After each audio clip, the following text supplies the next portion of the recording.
תכף אני אגיד לכם מי זהו, כי מרוב הגיוצים כבר הלך לי הטקסט. רגע אחד. יש לי אותו. זהו זיו שוורצמן, גבן מבת שלמה? כן. מבת שלמה. הבה ונראה את סודו.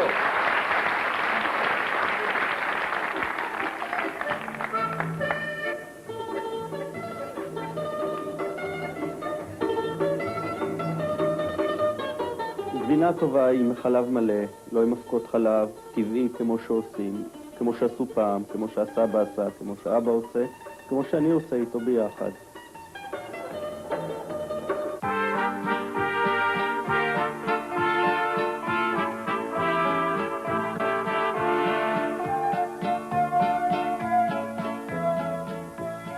אני מביא, שם אוכל לפרות, חציר עם גרעינים, הפרה עומדת ואוכלת, ויש לי כיסא של חליבה, קטן.